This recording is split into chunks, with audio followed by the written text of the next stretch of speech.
Right. I'm sharing the screen. Please let me know if you can see it.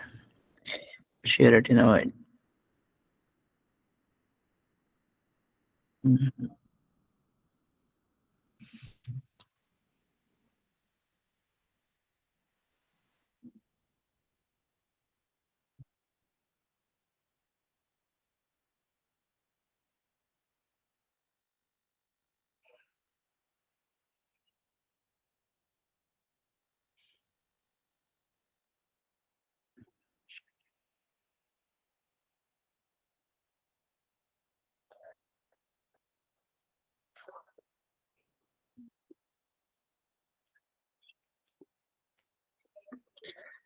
All right.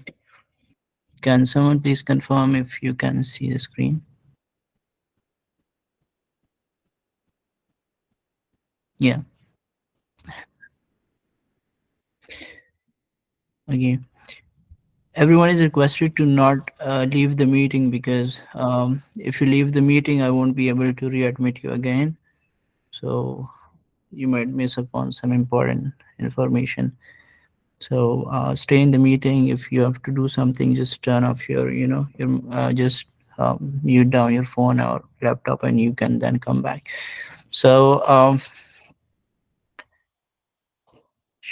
yeah, all right. If someone has to say something, please leave it in the chat box.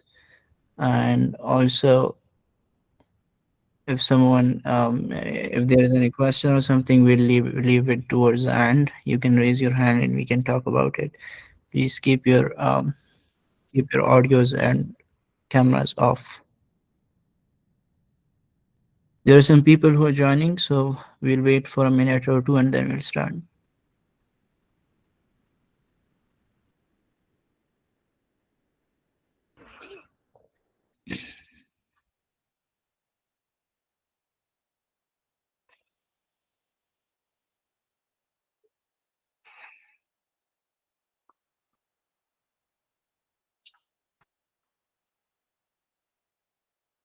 Mhm.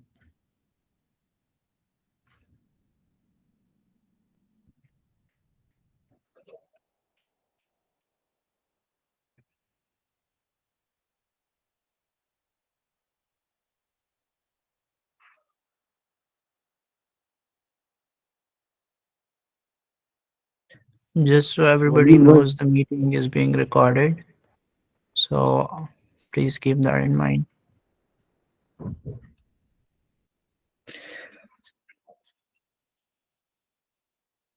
All right, so I'll start, and meanwhile we can add in people. So if there is anything, please do leave it in the chat box. I'll keep seeing that after a while. So my name is Waleed, and I'm a final year med student at Khyber Medical College. Just a little bit of introduction. So I am pursuing the residency training pathway to the US. Currently, I'm done with step one and two, and my working on my ECFMG certification, and currently working on some research projects. So basically, I too am kind of a beginner, you can say, but whatever I've learned by attending some courses and doing some projects and publishing a few papers, I'll try to share my experience in the most convenient way and easy way as possible for me. So stick along, and I hope so you're gonna have really anything that I have learned. I'll definitely try to share that. So about research, I would like to start with the types of publications and scholarly activities that you can do. So basically, this slide I've taken it from a course that I personally attended. It was by Dr. Faiz Anwar. So this is whenever the word research comes into your mind, there are always questions in your mind about what kind of study should I do, what topic should I choose, how should I go about it, and where do I start from. So that's exactly what I want to talk about, as in it's not necessary to have clinical knowledge or something specific in general to start with research. The only thing you need to have is a bit of interest and some good mentor to work with. So Most of the research that we do over here in our university is kind of it's observational studies. And what we do is we do cross sectional studies in which we there it's like we have some specific agenda in mind. For example, prevalence of something, of a specific drug being used, of a specific disease in a certain population. That's what we mostly do. But there is a lot to the word clinical research than it just being a cross section study. We will talk about that in detail. What you can do is there are like specifically, if I go very broadly, it would be an original work, and it could be a review work plus some clinical trials. Original work is when you have something which isn't already there in the literature. By which I mean, like, for example, you found a specific case and now you're reporting it, or a specific clinical image, or there is some novel uh, problem that has occurred in the society, or any disease, any specific drug being discovered, or let's say a new coronavirus strain or something. That would be something original that you're writing on, reporting a case, or some clinical image you're talking about, or you're writing a letter to the editor of a specific journal, or it could be a case series in which you are talking about multiple cases with the same condition, right? So this is original. It could be a cross sectional study, what we do in our universities. It's also an original study in which when you do a cross sectional study, a cohort study, a case control study, that's original work. A review work is something in which you let's say you do a narrative review, scoping review, umbrella review, or you do a systematic review, or you do a meta analysis, in which if I make it very simple, it would be in an original work, you have to collect data on your own. You have to go to the hospital, go to the general population, you have to take the data, and you have to work on that. And then, you have to extract that, you have to make some questionnaires. It could be a qualitative study, it could be a quantitative study. In a qualitative study, it's based on qualitative responses. For example, interviewing some specific group of people, right? And in a quantitative, it would be making some questionnaire, and then when you're assessing that, it's through SPSS or some software in which you do statistical analysis of the data. This is quantitative. You can't analyze qualitative data statistically, right? If, let's say, I'm doing a research based on exam experience, or using a specific resource, and I'm interviewing 10 candidates, 10 students for my research. The responses they're giving me, I can't put it into some software. It's their responses, and now I sit down and I listen to them, and then I analyze them, not through a software, and then I write about it, right? This is a qualitative, as opposed to a quantitative, in which I'll, let's say, how much did you score, how on a scale of 0 to 10, how much were you satisfied with the resource that you used. It's like, you're putting the data into a software, and then you're analyzing it. It will come along the way later on, but this is just a general overview that I wanted to give. And then a review work would be something in which you don't go and collect data on your own. You just sit there, you search the literature, and from there you extract and analyze the data which is already published. You're not doing anything like going to the hospital or going to some specific population, making questionnaires, nothing like that, right? It's almost all of it. You can just sit in your own room and, working on your laptop and searching the literature, extracting data, and analyzing it, right? It's that easy. You just have to know how to do it. When you know it, it's pretty simple. I would say an original work is much, much, much difficult, because you have to actually, roam around and, collect data, which is very difficult. And in a review article, you have to you have to just sit there and analyze the data that's already published. And then there comes randomized controlled trials or other trials like prospective trials, basic lab collaboration, in which let's say you're testing a specific drug, or for example drug X versus placebo in 1,000 patients, and it could be single centered, it could be multiple centered, and it could be randomized. By randomized we mean that let's say we took 100 people and we randomized them, and randomly we put 50 people into the drug category and 50 people into drug B or the placebo or whatever, or a specific intervention like a laparoscopic surgery versus an open surgery, right? Anything you're comparing two specific or three specific things, and it's a trial, and it's mostly like you do it prospectively, like you started and then it's a 1 year or 2 year trial in which you follow the patients, and then you have some outcomes in mind, and you're following that. So this was just a simple overview of what kind of studies you can do, right?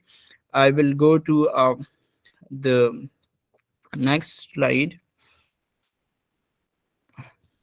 This is a general overview. If you see, I've taken it from the Ambos Library of Medicine. So for this, if you look at the observational, broadly speaking, there are two categories: observational and experimental. Observational is when you're observing, you're not you're not experimenting, you're just observing that.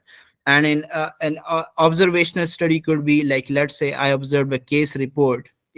For example, there is a specific case of heart failure, and it was a unique case. I went there and I saw that this case is a unique case.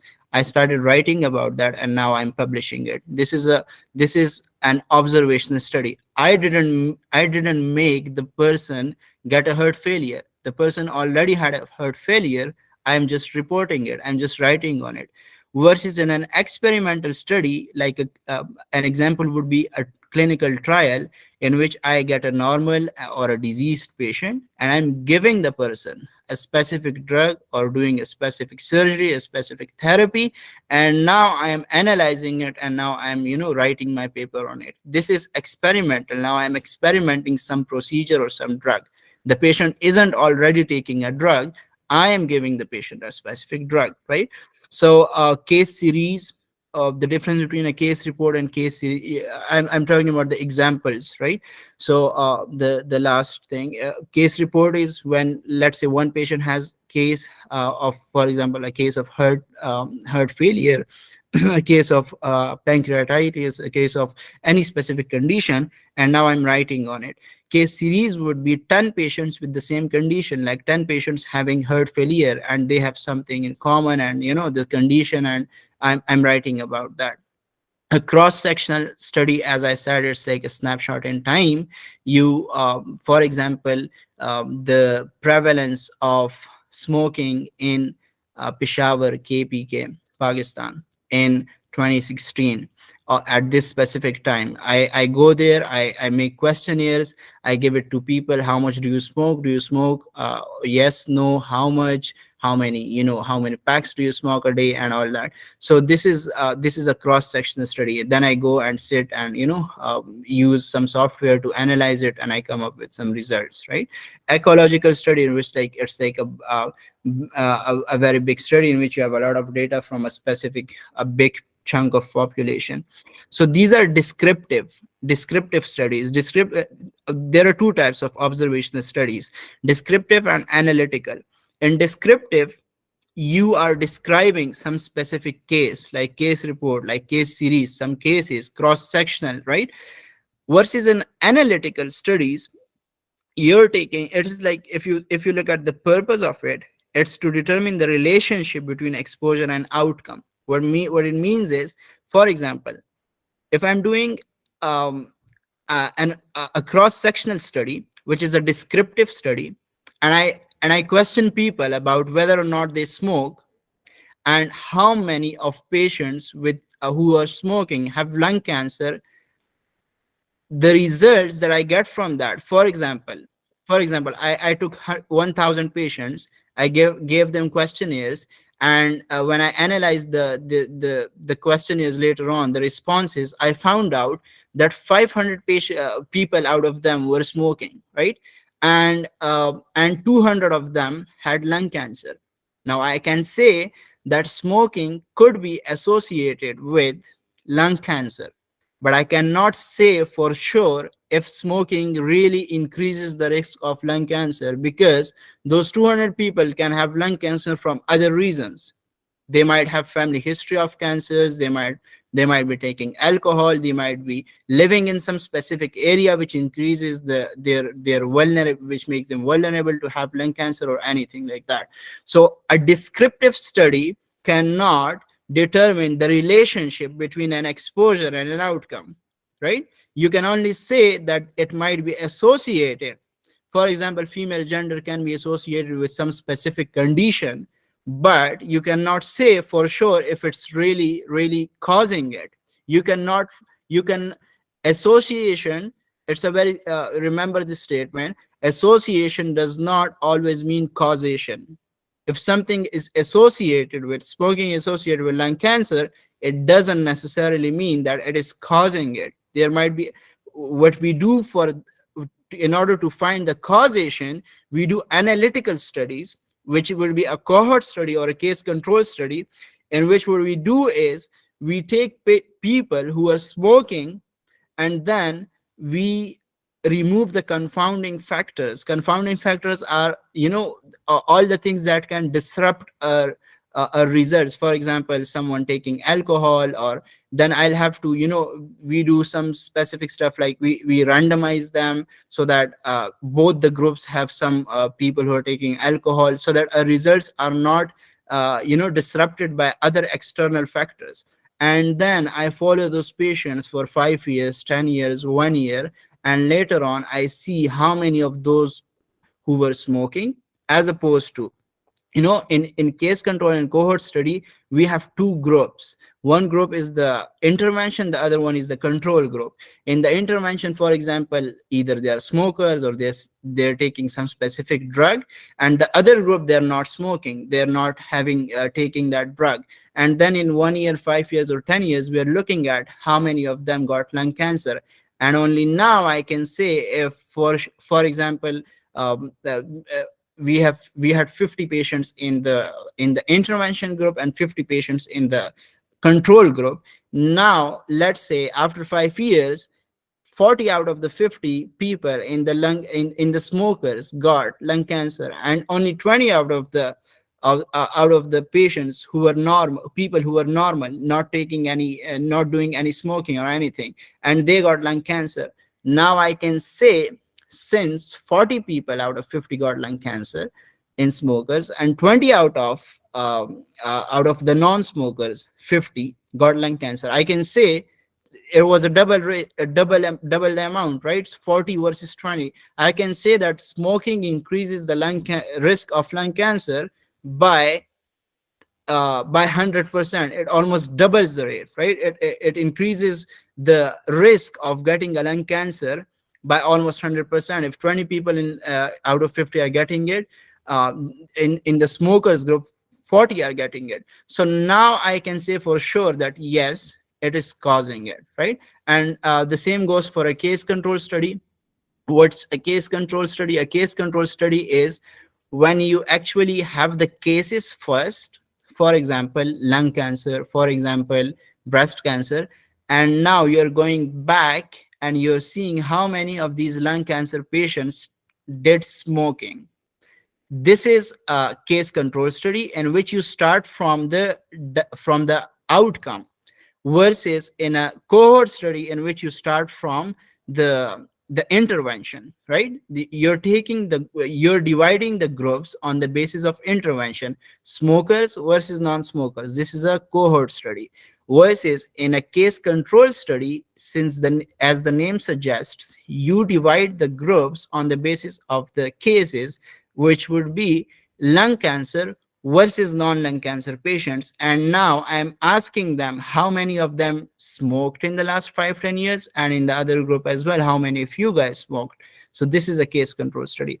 I hope it did give you some idea. So you can ignore the rest. The important ones are cross-sectional study, a case report, a cohort study, and a case control study, right? In some situations, a cross-sectional study could be an analytical study, but that's a different discussion which is not relevant here. I would just skip it.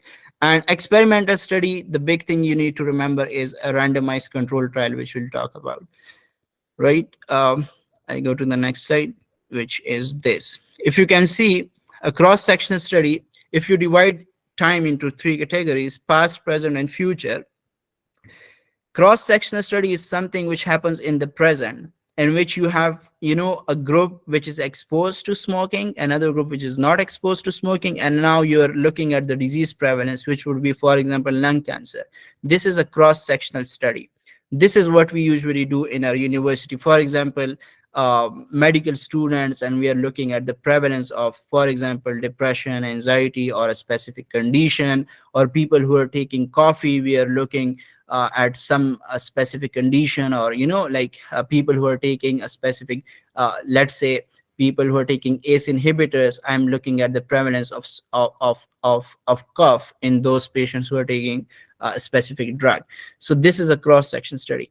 A case control study is in which you divide the groups on the basis of the cases, on the outcome. Remember two things: intervention and outcome. Intervention and outcome. Outcome is, let's intervention, for example, smoking. Outcome is lung cancer. If you're doing a case control study, um, you'll divide the groups on the basis of their disease: lung cancer, which would be the cases, and the controls would be the non-lung cancer patients. And now you're going back in time and you're asking them, and you're getting you want to know how many of those who have lung cancer smoked, and how many of those who didn't have lung cancer smoked. And then you can say, all right, so people who have lung cancer, they actually smoked, versus people who didn't have lung cancer, they didn't smoke, which means that smoking is associated with and is it does increase the odds of lung cancer, right? Then cohort studies in which you divide the groups on the basis of their intervention and not the outcome, right? So there are two types of cohort study. One is a prospective cohort, one is a retrospective cohort. A prospective is easy: smokers versus non-smokers. You're following them and you want to know how many of them get lung cancer. Versus a retrospective cohort, mind it, you do not have to confuse it with a case control, because both a case control and a retrospective cohort starts with the end result. But the difference is, for example, it's 2020, and I want to do a research in which I'm comparing, let's make it 2024, right? I'm doing a research in which I want to say if smoking causes lung cancer. What I would do is I would take 100 patients, 100 people. 50 out of them would be smoking, 50 out of them would be non-smokers. I'll check in 2025 how many of the smokers got lung cancer and how many of the non-smokers got lung cancer. This is a prospective cohort study. Prospective because you're going towards the future, right? Now, let's say I want to do a case control study. In a case control study, let's say it's 2024. I'll take 50 lung cancer patients, 50 non-lung cancer patients, and I'll check how many of them actually smoked and how many of the non-lung cancer patients smoked. This is a case control study, right? You're going back in time from 2024 to 2021, 22, 23, right? Now, a retrospective cohort also starts in 2024. However, you're not dividing the groups on the basis of lung cancer. You're dividing the groups on the, let's say, I have medical records in my hospital. What I would do is I would take people I would take records of people, of patients who have smoked, who have lung cancer and everything. What I would do is, in the records, I won't look at how many of them have lung cancer. I would look at how many of them smoked. And now, let's say I have 100 records. I found 50 which in which the records say that this patient smoked, this patient smoked, this patient smoked, and the other 50 say that this patient didn't smoke, this patient didn't smoke. Now I'm dividing the patients on the basis of intervention, and then I look at the results in the same file and see, okay, let's see, did this patient who was smoked, did this patient get lung cancer, did the other patient get lung cancer? And now, it's a retrospective. You already have the outcome at hand, but the division I'm making is not on the basis of outcome, it's on the basis of the intervention, right?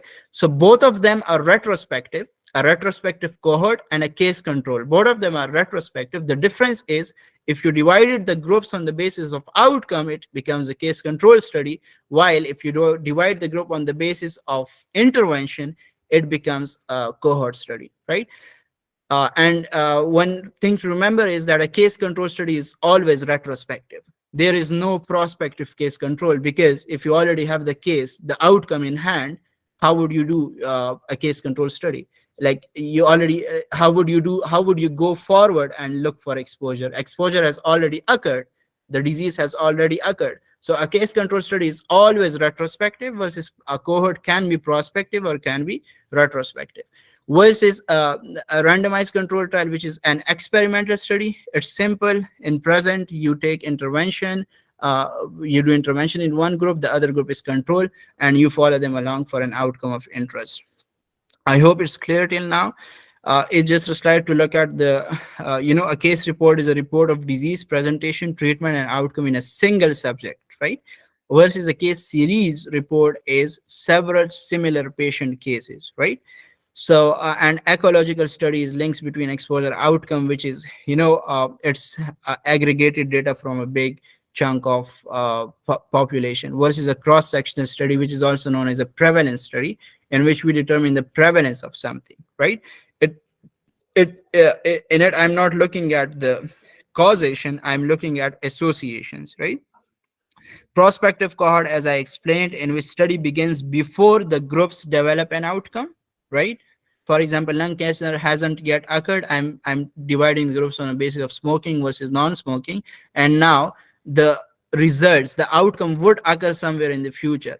Versus a retrospective cohort, in which study begins after the exposure and outcome of interest have already occurred. For example, beginning study in 2024 after smoking and lung cancer has already occurred, but I'm dividing the patients on the basis of smoking versus non-smoking, not on the basis of cancer versus non-cancer, because that would be a case control study then, right?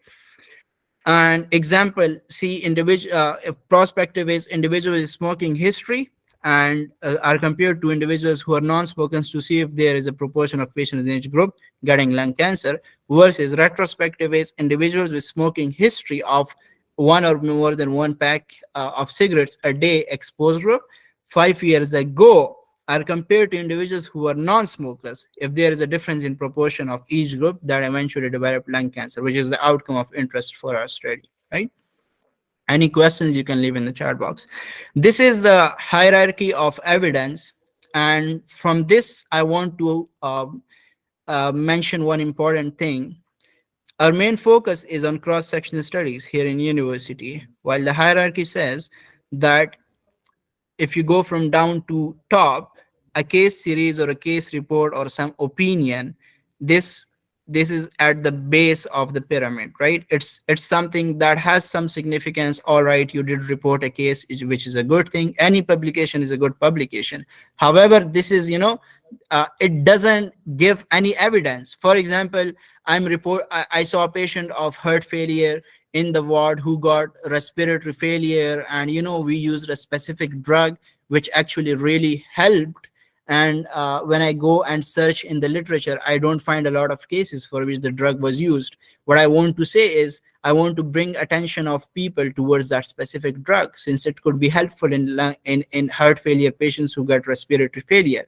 But let's say I reported the case and it got published, someone is seeing that, and someone did the same drug, gave the same drug to a patient who had respiratory failure, post cardiac failure, and let's say it didn't work for the patient, because there might be other factors, like the patient I reported was a young patient. The patient they're doing it to, it's maybe an elderly patient, maybe it could be a male and female, maybe it could be a child versus an adult, maybe it a smoker versus non-smoker. So when I gave a drug to some patient, it worked for them, it doesn't necessarily mean that it will work for every other patient in the world, right? So it doesn't have that strong of an evidence to state. That's why it's, this is the hierarchy of evidence. So what is the strength of your evidence by reporting a case report or a case series, right? Or maybe just giving an opinion or writing a letter to the editor, right?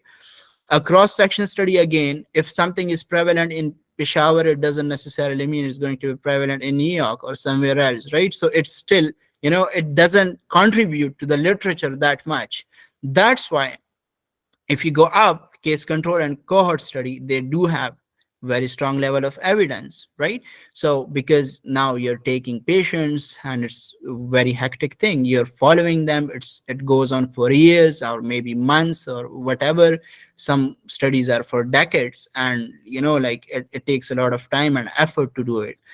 A clinical trial, it goes almost to the top, in which you're intervening. Experimental study, you're giving a specific drug versus placebo. Placebo is, if someone doesn't know, placebo is, when you don't tell the people you're giving them, whether you're giving them the drug or the, it could be, for example, a capsule which doesn't have the compound. It's just, the patient has a sense that maybe I'm taking the drug, but it's not actually the drug. So it's like comparing something with some other drug or some intervention, and you're analyzing the results. And at the top, interestingly, it's systematic review and meta-analysis. And an interesting thing is, for almost all of them, a case report, you have to go to the hospital. Cross-section study, you have to collect a lot of data. Case control cohort study, you have to intervene, do a lot of stuff. Trial, you have to, it takes a lot of funds and drugs and a lot of stuff. Systematic review, meta-analysis, you're sitting in your room, you started searching literature, and you wrote a paper in a week, 2 3 or a month or 2 months, 5 to 6 authors, 10 authors, and you publish it. It goes to the top of evidence, because in a systematic review and meta-analysis, you are including trials, cohort studies, case control studies, and at times cross-section studies as well. So a meta-analysis is something in which you have included data from all the available literature on that specific topic, that specific intervention and population, and you're looking at the outcomes. Interesting thing is, you don't need to collect data, you just have to know how to do it, sit and analyze the literature, and that's where you take it along from there. So it's comparatively, you can say it's difficult to understand it, but once you understand it, it's so easy to do. So this is what I wanted to highlight from this is, our focus should shift towards more review studies than actual original studies. Original, by which I mean case control or cohort or cross section, which takes a lot of time, effort. So why not do a systematic review or a meta-analysis or a review study, narrative review, umbrella review, and you can publish it easily without having to struggle a lot. Maybe just know how to write and search the literature and take it from there. Some important terms I would want to highlight. If someone has any question, you can leave it. We'll take a 1 minute break and then we'll move along.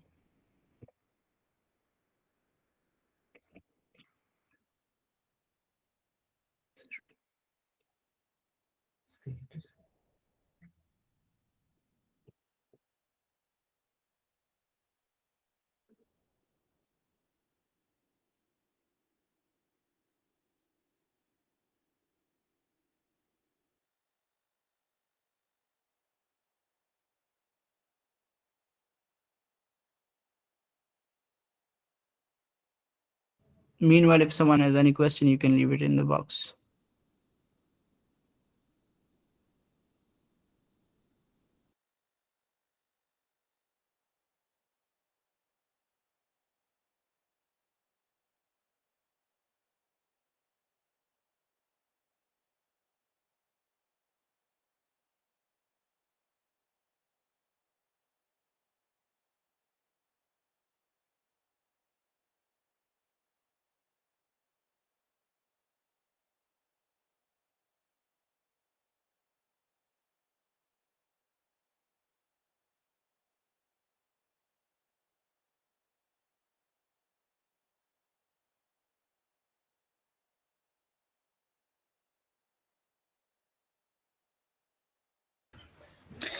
All right, so let's start.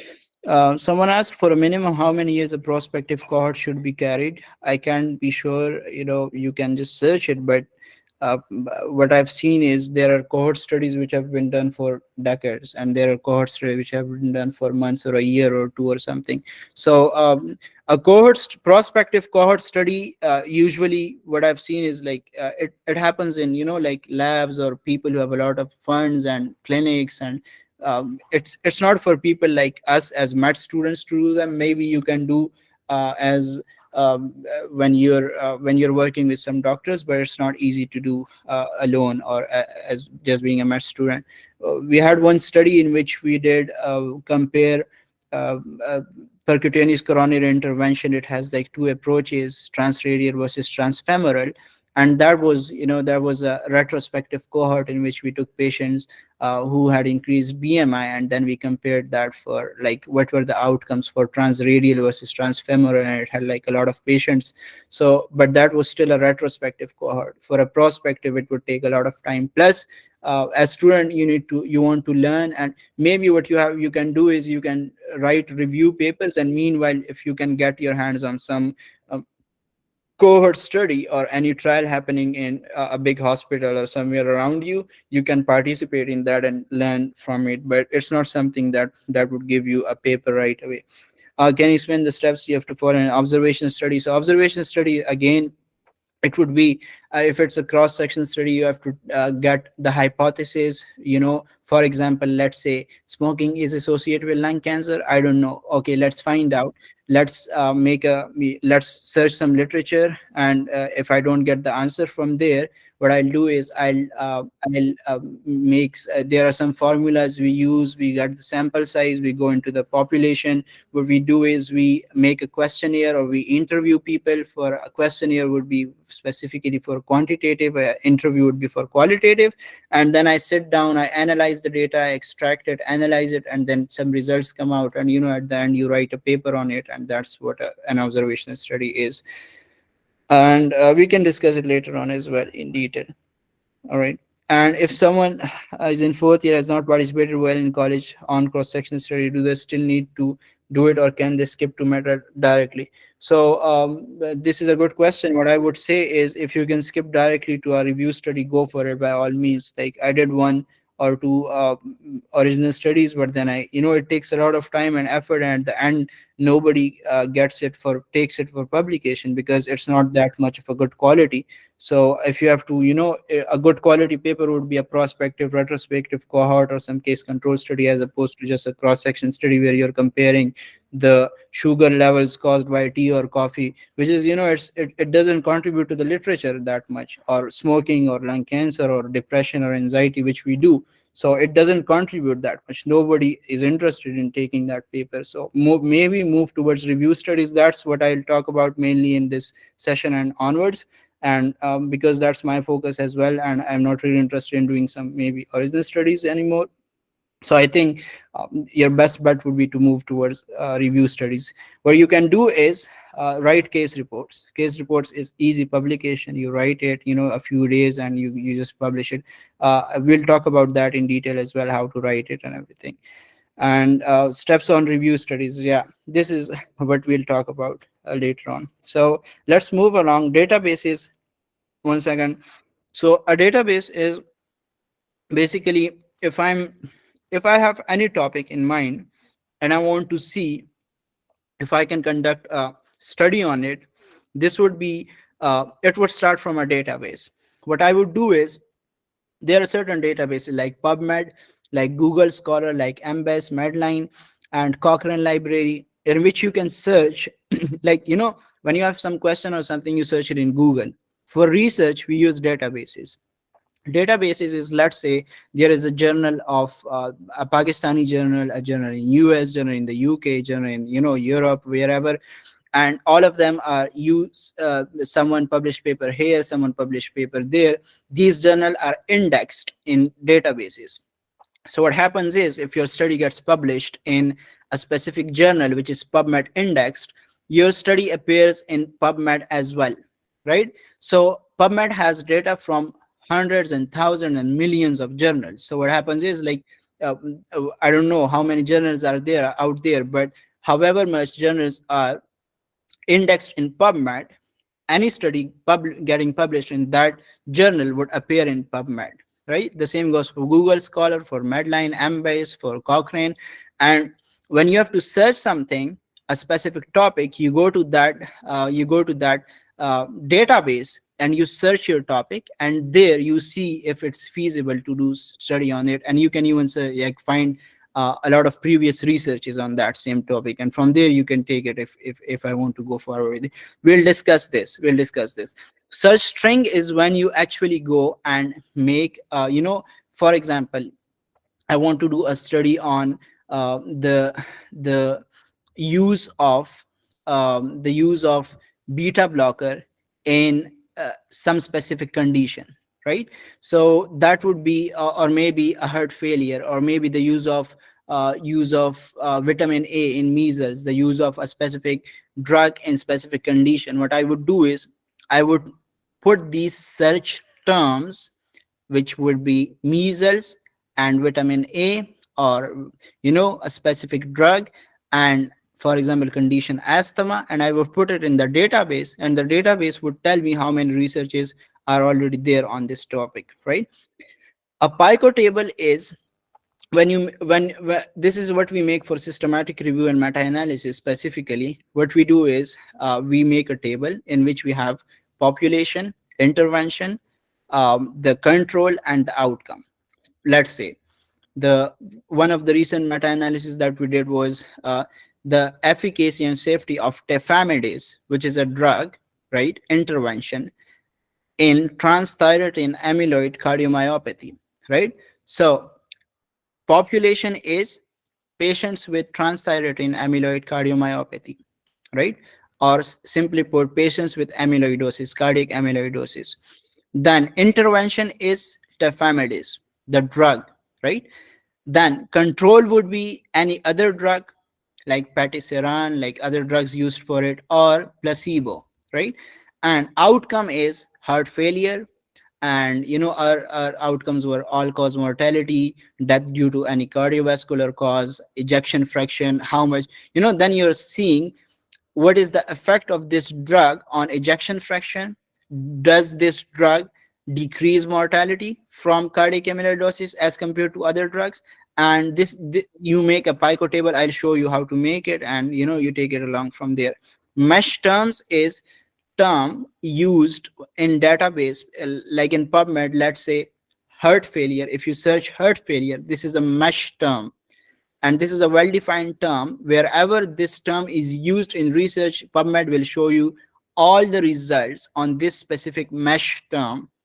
And later on, what you'll find down there in the below the mesh term would be the entry terms, in which you're seeing what other words could be used for this specific, like heart failure could be cardiac failure, it could be any, it could be um, failure heart, or failure cardiac, or something. Like some people would have used one word for it, some people would have used another word for it. So when you're searching something, a specific topic, what you should do is you should include all the mesh terms and entry terms for that specific condition, so that you don't miss any study which you want to include in your review study, or systematic review or meta-analysis.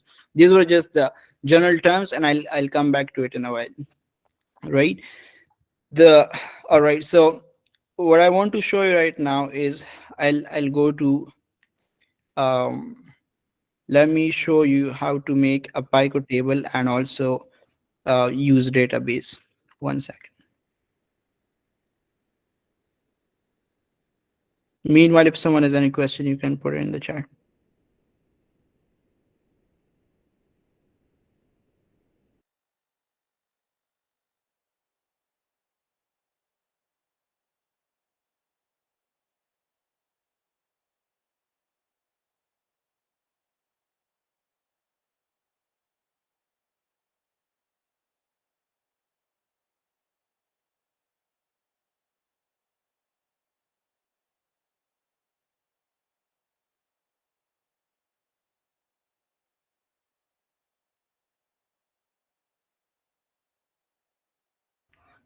I think it's not a good idea to share the entire screen. I'll share just one window.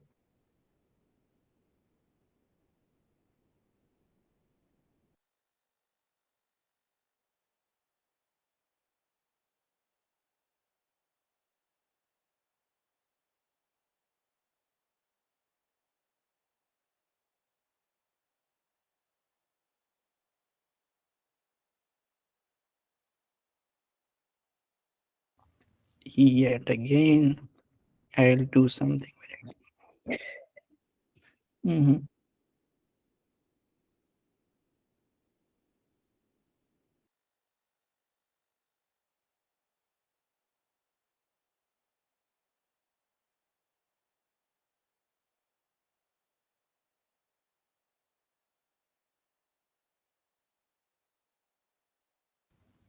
All right. So I hope you can see the tab now. All right. So let's go and look at some database. Can you see the screen? Is it visible and fine? All right. Thank you. So all right. So let's go to PubMed.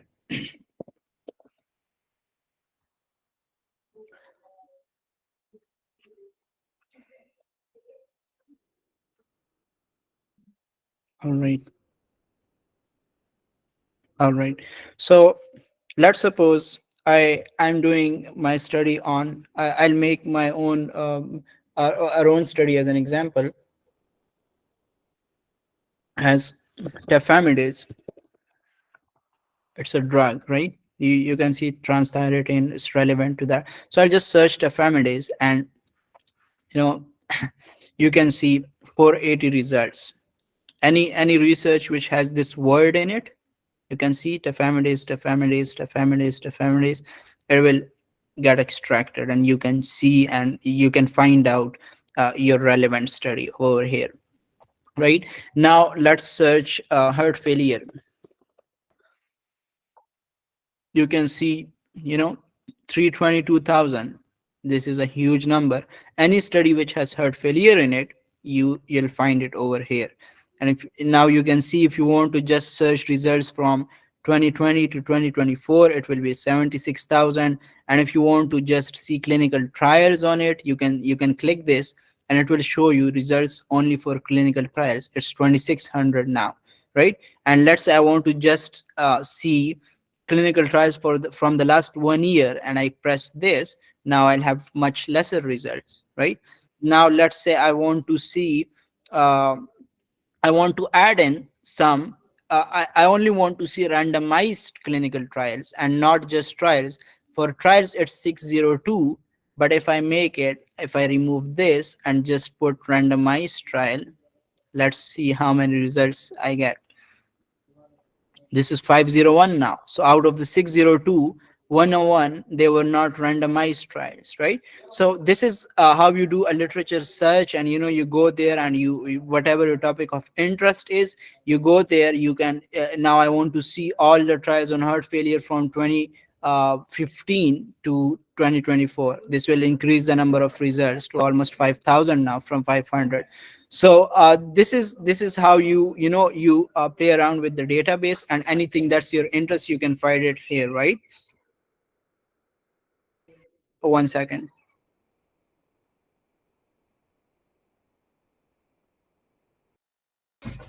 All right. All right. So let's, I talked about database, right? This is a database. It has a lot of data, a lot of data. It is on official website of the US government and National Library of Medicine, right? And PubMed. So any publication you see relevant to medicine, you're going to find here on PubMed, right? Another one would be Google Scholar. So if you search a Google Scholar, let's go there.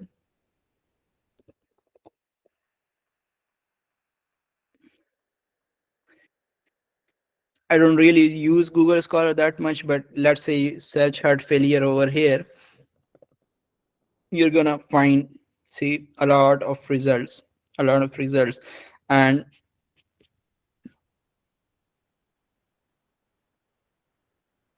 all right, let me it's opening in a new tab. So I can really show you over here. I'll have to change the tab now, but I think it's fine. You can just check it on your own. It's just similar to PubMed, but PubMed is kind of better. Any journal which is PubMed indexed is considered a good index, a good journal. So aim for a journal which is PubMed indexed and submit your research. Pakistani, a few journals, they are PubMed indexed, so but not every one of them is. So your cross sectional study that you do at your university is very hard, to get it into a PubMed index journal. That's why a review study is it's a good thing to do, as opposed to a cross sectional study, right? A simple one.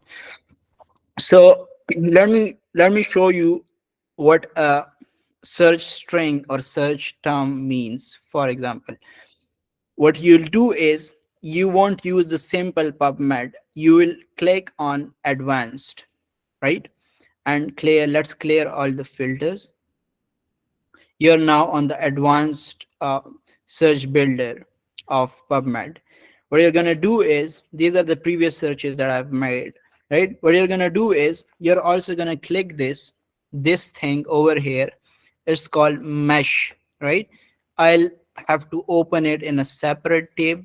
I don't think so I'll be able to show you this screen as well, but let's change the tab, and you'll be able to see that.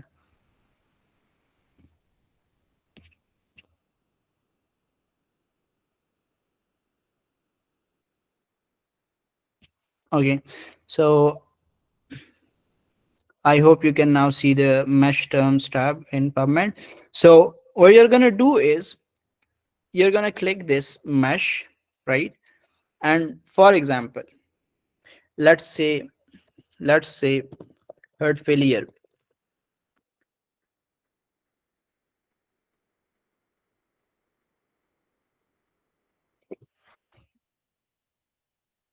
Yeah. So this is a mesh term, and there is a specific definition for it, right? Since it's a well-known term. What what what PubMed will do is, a heterogeneous condition in which heart is unable to pump. This is the definition, and if you click on this, it's diastolic, systolic. I'm going for heart failure, just heart failure. It could be diastolic, it could be systolic. This is a mesh term. This is a mesh term in PubMed. And these are the entry terms. These are the entry terms, which means, see, cardiac failure, it could be heart decompensation, it could be decompensation heart, it could be right sided, left sided, myocardial failure, congestive failure, a lot of things. So maybe if you just search heart failure for let's say a specific drug or some intervention, percutaneous coronary intervention for acute myocardial infarction or something, and you just put myocardial infarction, maybe you're missing out on the other terms that researchers have used in their study title. For example, I'm publishing a study on percutaneous coronary intervention for patients with, let's say, myocardial infarction, or let's say acute heart failure, or for whatever reason I change the term. Now if you just put myocardial infarction, you're going to miss out on the studies which mention it as an acute heart failure, right? So you're going to use these entry terms as well whenever you want to search your topic in PubMed, right? I'll show you how to do it. The way you do it is, you let's say um, I want to let me just go for tafamidis, the one we just did. So tafamidis is the drug, right? And this is, from the mesh term, you're going to take this term, right? And since there aren't any mesh terms for this is the only one. For heart failure, it was diastolic, systolic as well. So I'll go, and for tafamidis, I'll click this, add to search builder. See, this is now in your search builder, right? And what you're gonna do is, you're going to copy this and put it in the other PubMed advanced tab. I'll show you. I'll change the tab later on, but I'll just keep copying, and then you can see later on. So I've copied this, and now these terms, let's say these are my terms. What I'll do is I'll copy this, and it's easy to make a MS Word file in which you're uh, 1 second, let me show you the MS Word that I have already. It'll take lesser time to go through that. I wish I could share the entire screen directly, but it gets mirrored and some problem happens, so can't really do it. Hopefully you'll be able to see the, so our session will end on around 10:30, so stick till that. This is the pico table, and this is the databases search terms, right? So PubMed, and for PubMed it would be the mesh terms. For I think for and it's entry terms. I think for Embase it's empty terms or something, but it's kind of the same concept. So what you're going to do is you're going to make a table like this, which has population, intervention, comparison or control, and outcome. And if you make it a PICOS table, PICOS, it will also include the study types, which is sometimes, or rather what I would say is always good to mention as well, right? So population is people with transthyretin amyloid cardiomyopathy. Intervention is tafamidis, the drug. Comparison is, it could be, let's say, let's keep it placebo, let's keep it any other drug, right? And outcomes is, for example, all cause mortality, and another one is cardiovascular related deaths. Another one is ejection fraction, and you can take it from there.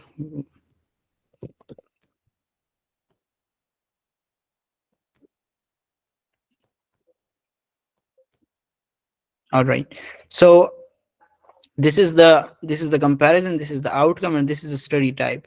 So what you're going to do is, for population transthyretin amyloid cardiomyopathy, what I'll do is I'll copy this term, right, and I'll paste it in the PubMed mesh terms. And what it will give me, when you click that, PubMed will show you this, right? There might be some separate term used for it than what I'm using. So it's amyloidosis hereditary transthyretin related, right? So that's the term that PubMed gave, and the entry terms were these, right? I hope you remember where to find the entry terms. You just scroll down when you search a mesh term, and you'll find these terms over there, and you're going to copy the entry terms to your table over here, and the mesh term to this this column, right? The same you do with tafamidis, and if you remember, we found complementary concept, and all these were the entry terms used for it down there. So you're going to copy this, and you're going to put it here. Then comparison placebo, we don't really need to search that. Outcomes, you don't search it. Almost always our search string or search terms are based on population and intervention. You don't search and all cause mortality as well. You just search transthyretin amyloid cardiomyopathy and tafamidis, right? This is the search term which we use, right? I'll show you how it's made, and you enter the date as well, and how many databases you search. This is the background work you do for a systematic review. Takes a bit of time, but once you get it gets easier once you understand it. So I'll go back to PubMed and show you how to build the search string now.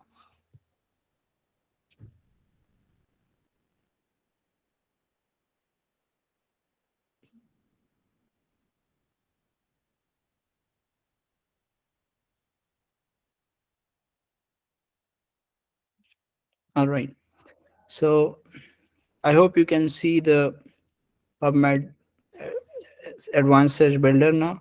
What I'll do is I'll first go for the population. So meanwhile, let's let's go to the mesh terms in this same tab, and let me copy that transthyretin amyloid cardiomyopathy from my pico table. I'm pasting it here. PubMed will show you. See, I can't really find it now. So what I'll do is maybe I'll just search amyloid cardiomyopathy. Still not. So cardiac amyloidosis.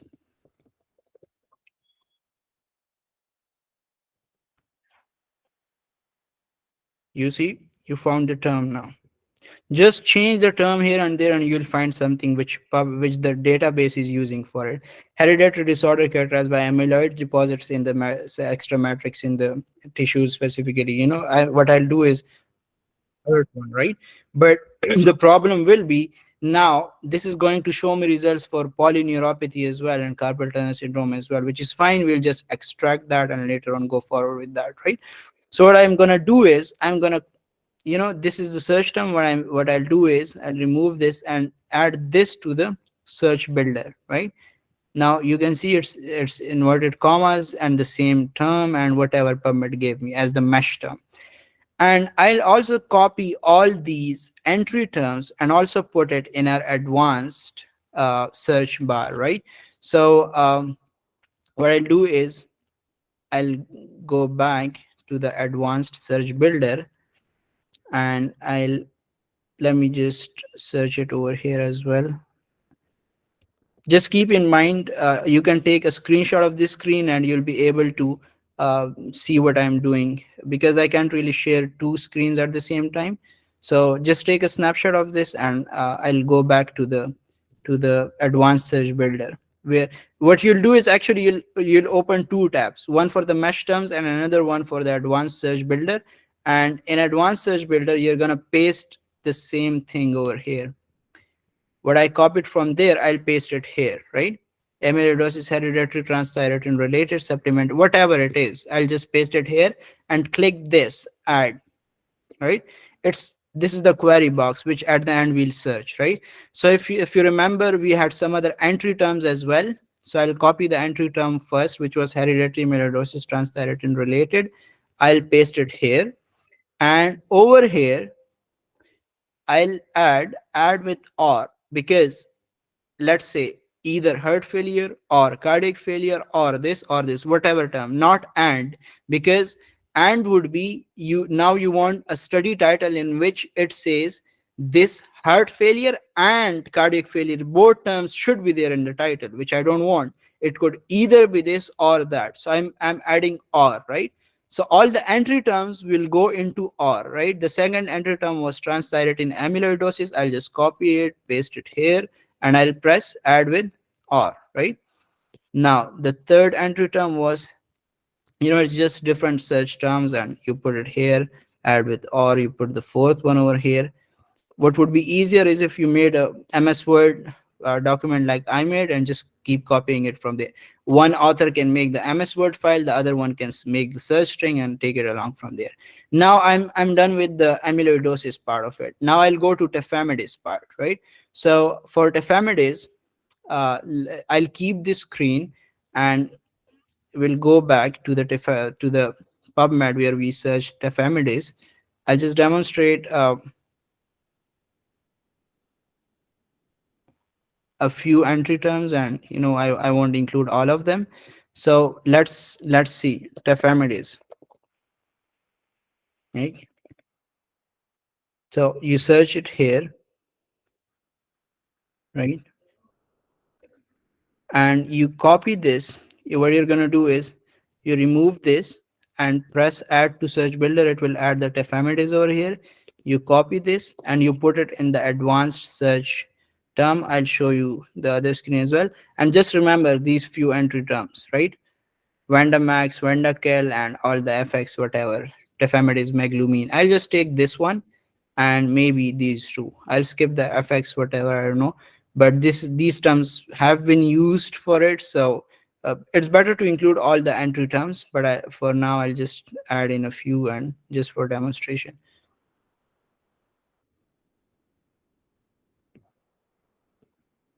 Yeah. So I already covered the tafamidis part of it. Now, okay, I've already added the tafamidis here. Now what I'll do is, you remember this, we had already built this, but now I want amyloidosis and tafamidis in the title. If it's just amyloidosis and something else, I don't want it.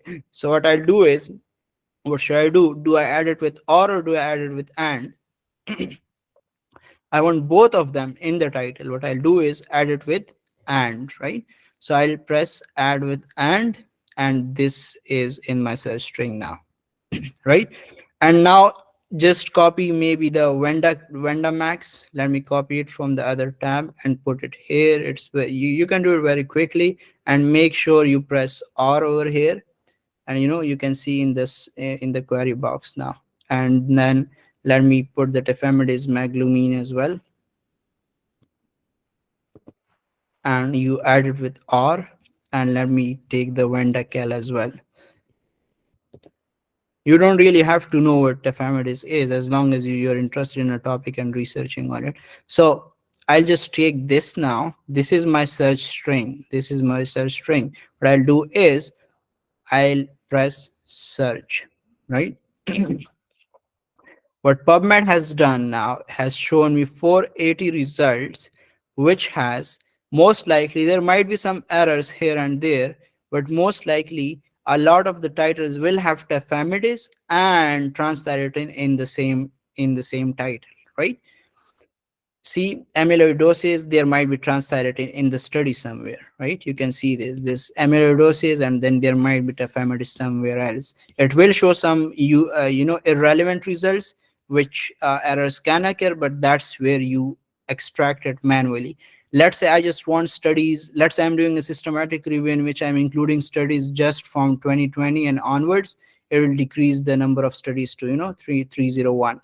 Let's say I'm only including randomized control trials. What we usually include in meta-analysis and systematic review is include all the the cohort, case control, and randomized control trials at least. So you can add meta-analysis, previous analysis. You can add systematic reviews and review studies and all that. And make sure you, from here, you can, if you press additional filters over here, you can find out all kinds of studies, right? So make sure you have case control, right? And case control, cohort, and randomized control trial from here, article types. And what I'll do is, let's say for this one, let's keep it open for every study. Let's clear all these filters, and we'll go back to 480 results. I'll just make it, I don't want to include studies from 10 years, 20 years ago. I'm making it just last 4 years. It's 301 results. Now what I'm gonna do is, this is where you take these 301 results and you save them. Click on save, and you can make it a CSV file for the software that we are, and all results on this page, no, all results on every page, because these are 31 pages. So I'll create this file, and my citations will now download to my computer, and I'll have access to it later on. This was the search string development. This is the database and the mesh terms and the entry terms. If anyone has any question, by far we can discuss them, and we'll move along in the next 2 minutes, 3 minutes. You can leave the question in chat box.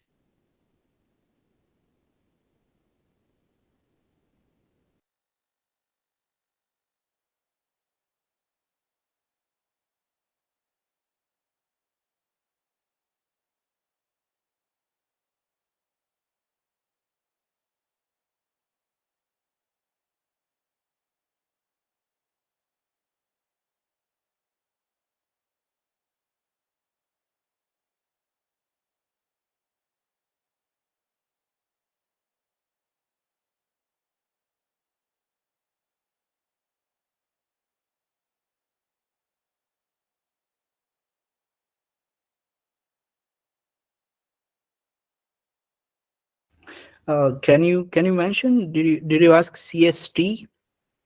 Do you mean the CSV? Right? It's this. When you save it, All results, don't make it just on this page, make it all results, all 301 results from every page. And you can, you can just copy the text. This will copy the references. This is the reference, this is the article title, these are the authors, this is the journal, we call it citation when we include the author name, the journal name, the title, and the PMID, PubMed ID of the article. So it will just copy all the 301 citations. But I want a CSV file which is different, which works with a specific software, Ryan.ai, on which we do data extraction, study filtration. We filter out the articles which are irrelevant and keep the ones which are relevant. So I'm going to show that in a while. This is the CSV format, and you create the file, you copy, you save it in your computer. I hope that's clear.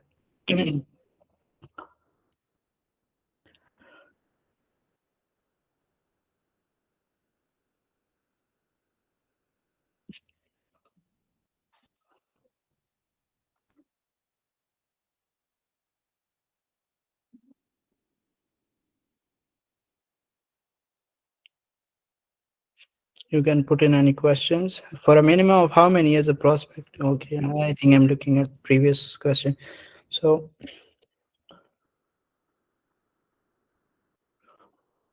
all right. So let's move along from here. We have around 10 to 15 minutes left. I'll just mention the how to use Ryan software AI, and then we'll end it up. How many authors do systematic review require? It depends on the journal, how many of authors they are accepting, but usually it can be anywhere from like 5, 10, 8, any number of authors. As long as the journal is okay with accepting it, you're good to go with that. Keep it to around 5 to 10 authors, not a lot of them, becomes a whole mess then. So let's talk about this. This is Ryan AI, and what you do is you extract all the articles into this, and then you from there multiple authors can work on this, and you can you decide if you want to keep your article or not. I'll explain it what I mean by it. What you're gonna press is a new review. Title would be tafamidis for transthyretin amyloid cardiomyopathy, and research field is whatever medicine. Health review type is systematic review, and domain is biomedicine, and you create it, right? Doesn't matter what you put, it's just for your so that you can keep a track of it. And you see it gave me a screen where now I can work on. What I'll do is select file, and from the select file I can take the study which I had downloaded, the file, find it in your computer, and it will bring it over here, right? Then you continue, and if you remember, we had 301 studies. It has extracted all the 301 studies into the software now. Now this is interesting. Now what I'll do is I'll add in my fellow authors, however many of them they are. I don't exactly remember where to add them from, but there must be some option over here where you can add in the other authors. Maybe you can just find it out somewhere, but I can find out. I can show you later on. But what you're gonna do is you'll add up 2, 3 authors, your friends who are in the review with you, and you can divide.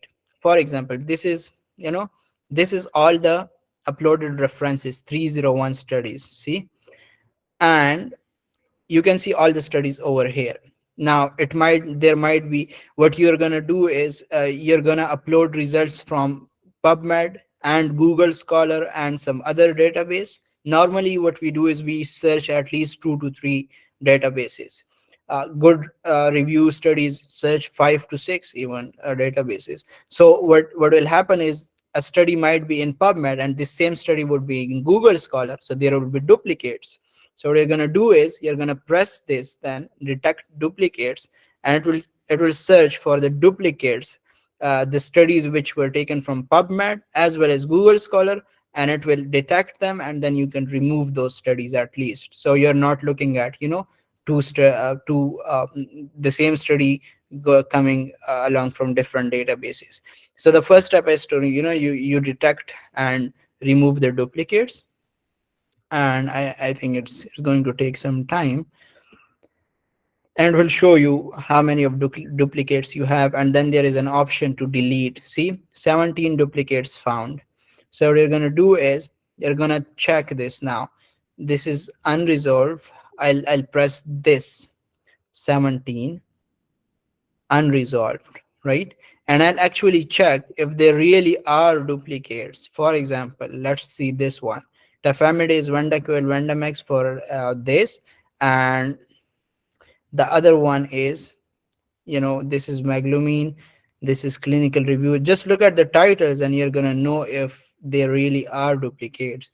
So recent evidence, then this is initial monthly cost, this is efficacy and safety, and of doses of tafamidis, doses and tafamidis in whatever, right? So if you see, I don't really think they are duplicates, because if you look at the titles, they're different, right?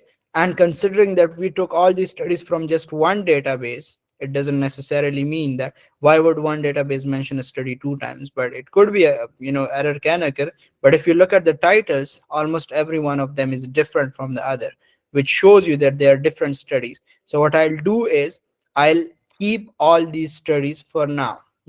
What I'll do is press article 1, I'll press include.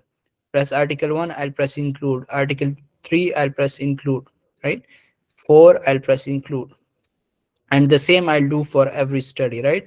And by with time, it will go from unresolved to the undecided again, right? So I'm going to show you what undecided means, and how you're going to extract, keep an article or remove an article, right? So let's do the same with all of them, and eventually all of them will come over here. It will go, the 17 will decrease to whatever, all the ones that you have removed from here. So let's go back to our total studies, right? Let's suppose we remove the duplicates and just consider that, and now we're going to look at all our studies now, right? So what you're going to do is, let's say it's 291 studies or 300 studies. First author can do the first 50, right? Showing 50 out of 55, right? So this is the 50th almost. This is the 50th. From here, 51 starts, 52 starts, right? So let's say author A will look at all these 50 articles. Author B will look at these 50 articles up till 100. You can see over here, it will show you up till 100, right? This, and then from 101 to 150 the other one. Let's say you have 5 6 authors, you can look at 100 or 50 or whatever studies. Now if you look at this article, what you'll do is, in the first go, in the first screening, you're just looking at the title, and if you look at this, this is tafamidis meglumine, indication for treatment of adult with cardiomyopathy due to transthyretin, wild or hereditary type, and Canadian drug expert. And if you look at this title, it does have your intervention, it does have your treatment group, right? Your population, right? The group you were doing your study on. So maybe we can keep it. I don't exactly know if you're going to keep it, but I won't include it, I won't exclude it, I would just keep it in maybe, and some other author can look at this later on, right? Now I'm going to the second one, and let's say conventional molecular dynamics and metadynamics. This is, this is rubbish. I don't want this. I just want to see the efficacy and safety of tafamidis and ATTR-CM. I'll just exclude it right away. Third one, discovery and development of, I'm not looking at discovery and development. Let's exclude. Third one, fourth one, wild type transthyretin amyloid. It doesn't have, tafamidis. Let's exclude it. Then you go to the next one, phenotyping in heart failure, preserved ejection fraction. This is a totally different study. I don't want it. Then prognosis of, in the tafamidis era, maybe let's keep it maybe, then you're going to press include only on the ones you're 100% sure on. But make sure you don't exclude a study which you make sure you don't make a mistake over here, because that would exclude the study and you will miss out on that study. Then use of technetium pyrophosphate in patients with hereditary amyloidosis, and I don't see any tafamidis over here, right? So I'll exclude it. Tafamidis decreases the pyrophosphate in let's keep it maybe, right? And transthyretin amyloidogenesis, exclude. Reversal derivatives inhibit fibrillation, exclude. uh, Transthyretin fibrillation, and it doesn't exactly measure the complete the criteria of my study. Repositioning of antithalamic drugs, and this is something very different now again. And regression of left ventricular hypertrophy after tafamidis therapy in patient, maybe we can, maybe let's say if I press include, this will go into the included ones, right? And the same way, some will go into the maybe portion, some will go to the excluded, some will go to the included ones, right? And what happens is, let's say I've done my 50, other one has done his 50, and then the other 50. Then let's say you're 8 authors or something. What you can do is, two authors can go through the first 50. So the other author, they'll approach this from their account, I'm approaching this from my account. If you keep it a blinded study, over here there is an option to make it blinded. uh, Let me see, where can I find that option? But I guess there was something in the settings. I'll check these things out. And in that, what you can do is, the other author cannot see if I have excluded the study or included this. So that is a completely unbiased studies extraction and filtration. Let's say if I know the other one has excluded it, I would think, all right, if he or she has excluded it, maybe it's not relevant, I'll exclude it as well. Maybe he made a mistake and I catch that. So we do a blinded study filtration for that, right? And this is the first go, in which you just look at the article titles. Then in the second one, for all the excluded, you just remove them. For the maybe ones, which I'm not sure about, what I'll do is, I'll read the abstract. What I'll do is, I'll copy this DOI from here, and I'll put it in another tab, and it will give me the study, right? I can't really show you the tab now, but if you copy this, it will give you the study. And you can, let's just maybe put it here and see, you have this study, and you can search it if it's really relevant. What you will do is, you will look at the abstract now, and mainly you'll look at the methods portion. And if you all right, I think we're looking at a separate tab. 1 second.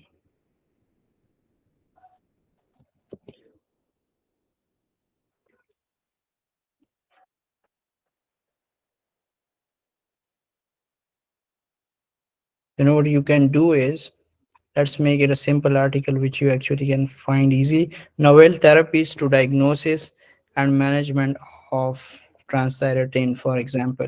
You'll copy the DOI, and you'll copy this DOI. This is the identifier of the article. And well, let me show you the other screen. The app website I'm using is Ryan, RAYYAN.ai. It is an AI software which you can use for these purposes. Let me show you this screen. The article was novel approaches to diagnosis and management of transthyretin, right? So I'll copy the DOI and put it here, and see this article. I'm seeing this article now. I'll just press this, and it's opening the results in another tab, but I'll, you know, I don't know what really I can do to open the article here. Let's show you. Yeah, now well, therapies to diagnose and management. Now what you do is you're going to read the abstract. So it is hereditary amyloidosis, and go to the methods. Somewhere they would have written it. Carpal tunnel syndrome, cardiac dysfunction. Do they mention any tafamidis? Like, for example, they mention neuropathy, right? Peripheral nervous system, and a timely definitive diagnosis is important. Transthyretin amyloidosis, TTR. What I found out is it's actually transthyretin amyloidosis, but system. Transthyretin polyneuropathy, not cardiomyopathy. So right there and then I will exclude this study because it is not about tafamidis. You can just look at the keyword. It says amyloid and neuropathy, not cardiomyopathy. So it's not my population, right? P, remember the P, population intervention. I will press exclude on this study. But this time, this is the second phase in which you're not excluding just on the basis of title. You're now reading the article actually, and you're making decision based on a further detailed overview of the article. So from there, what you're going to do is you're going to give a reason why you excluded. So you're going to press this reason, and over here you can see wrong population. So I label it as wrong population, and this comes with my name and the reason I excluded it for. Then another author can check this as well, and they can exclude or include the same study. So over here you can then see how many of studies were excluded based on which reason. Exclusion reason, wrong population, all the studies will accumulate into this one. And if there is a study on wrong outcome or publication type, wrong publication type would be if I'm including only cohort or cross-sectional studies or case control studies. Let's say it's a case report. I don't want to include case report in my systematic review. I'll press wrong publication type. So then it becomes more coherent. If later on when you're writing the paper, you're going to write this: I made this search string. You're going to share the search string, two authors, namely this and this. For example, Ali and let's say Fahad, they two authors, they reviewed the articles in detail, or four authors or five authors, and it was a double it was a blinded extraction and filtration of studies. And from them, in the first primary screening, we extracted 100 or 200 out of the 300 studies, and on further screening secondary, by reading the abstracts and for the methods and all this stuff, we found out that additionally 70 more studies were not relevant. So at the end we came up with, like, at the end we got 20 studies or 30 studies. These are the studies which we are including in our systematic review. And from there, then you make a Prisma flowchart. It's available on the internet. If you press this, if you check for, let me show you.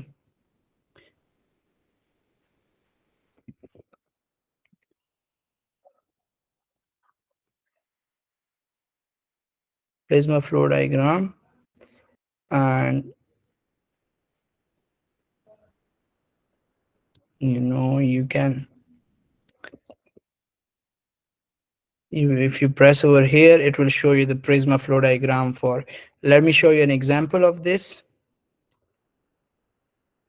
This is a Prisma flow diagram, right? Identification: records identified from database searching like PubMed and Google Scholar, whatever. Records after duplication, let's say 759 were the totals, but then duplicates were a lot, and when they removed them, it became 427. And then they screened and excluded 405 right away. And then further full text articles were assessed, or abstracts and full text articles. Out of the 22, they removed 10 based on this reason, this reason, this reason, and this reason, maybe wrong population or outcome or some other stuff. And then only 12 were left. And now studies included in this quantitative synthesis of the meta-analysis are 12 studies. This is the Prisma flow diagram, right? And you can find it online, and you get the MS Word template. You just have to put the number of studies over here, and you will have to make this your for your publication.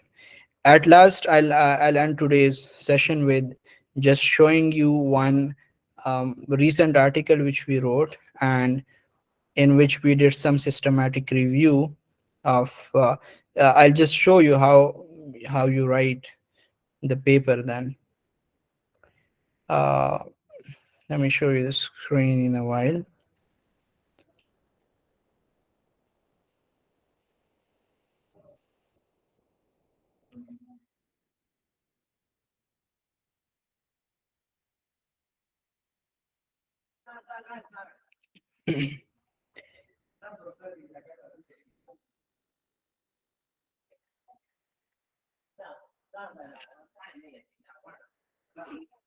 I hope you can see the screen now.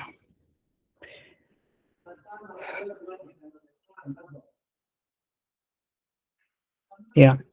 So this was a case report of two patients, but we also included some systematic review of the literature as well. What we did was, you write the introduction. We'll talk about this in detail in our future sessions, how to write a manuscript.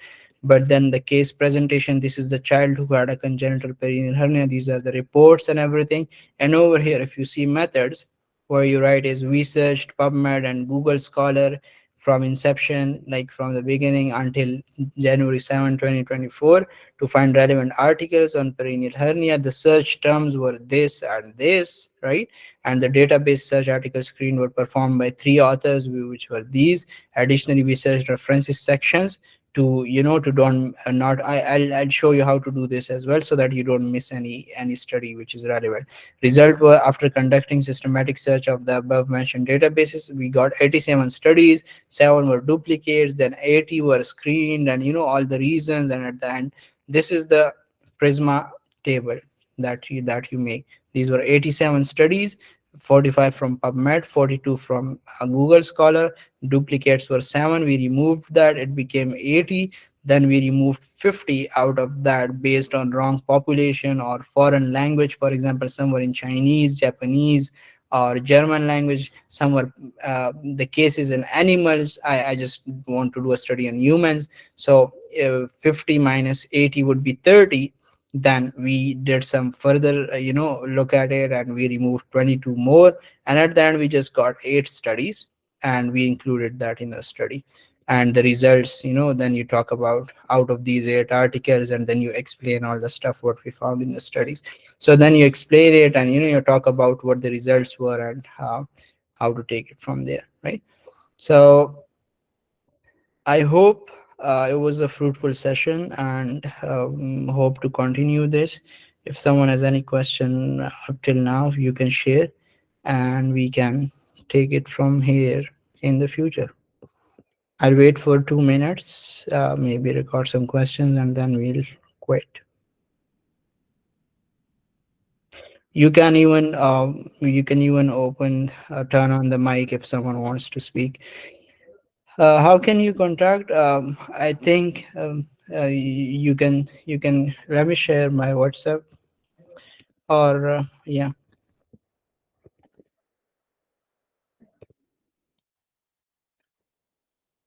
you can WhatsApp on this.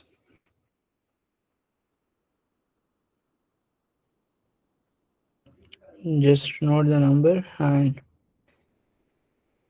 make sure you text with your introduction, and from there, yeah, letter to the editor. So yeah, letter to the editor is when, let's say, you get some new issue, and you find something which is kind of new, or a specific vaccine, a specific drug, a specific intervention, and you write a letter to the editor of a specific journal, and you submit the letter. Let me show you an example, maybe um, recently, which we wrote it a while ago. I'll show you that.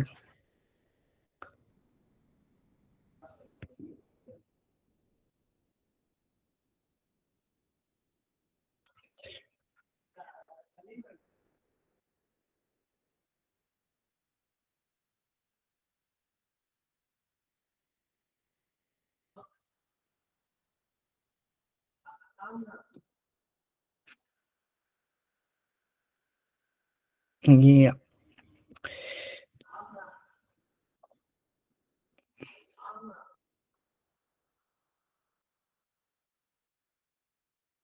yeah, you might be able to see it now.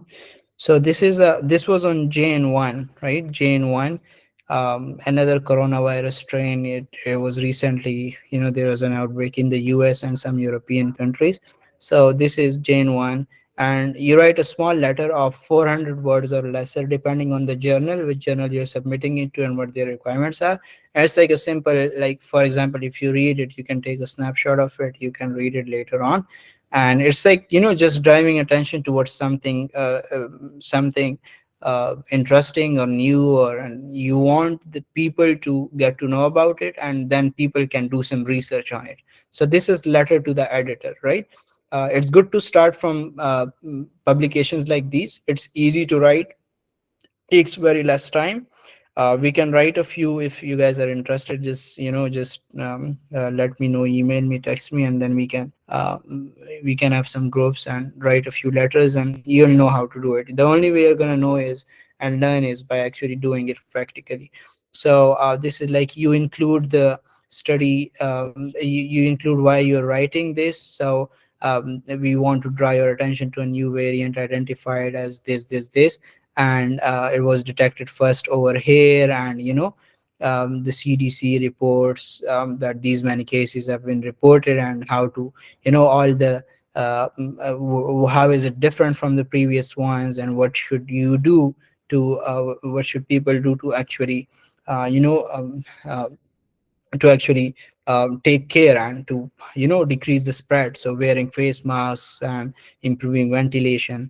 And you disclose that there is no conflict of interest, right? Conflict of interest, like I don't have any specific competing interest in this. Like, let's say if I'm publishing a study on some specific drug, I'm not actually the owner of the company that I want to sell my drug or something. I'm just doing the research, unbiased research on it.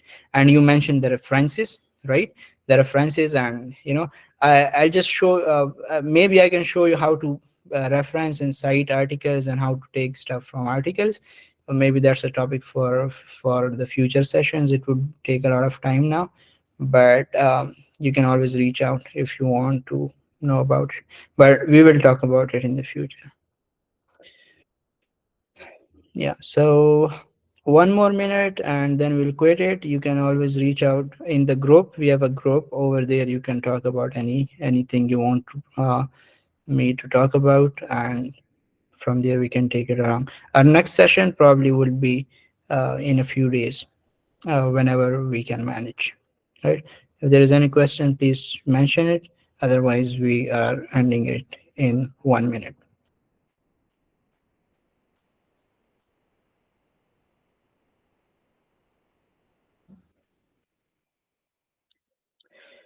The group link, you can text me, I'll send you the group link. One thing I would like to mention here is, before ending the session, it is good to ask questions.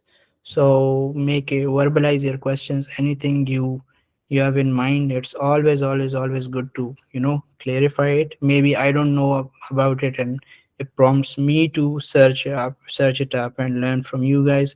So it's a discussion. It's not like I'm a well published person and teaching you stuff, but whatever I've learned, I hope to convey it to you guys in as easier way to understand as possible. But if there is something you have in mind, do mention it. Can you please explain cohort studies again? Cohort studies, when you have a cohort, a group. For example, 50 patients with 50 people with 50 people taking a beta blocker, right? And you're looking at its effect on something, right? On heart failure or anything. Make it simple. Let's say smoking and lung cancer. I always come back to the simple example.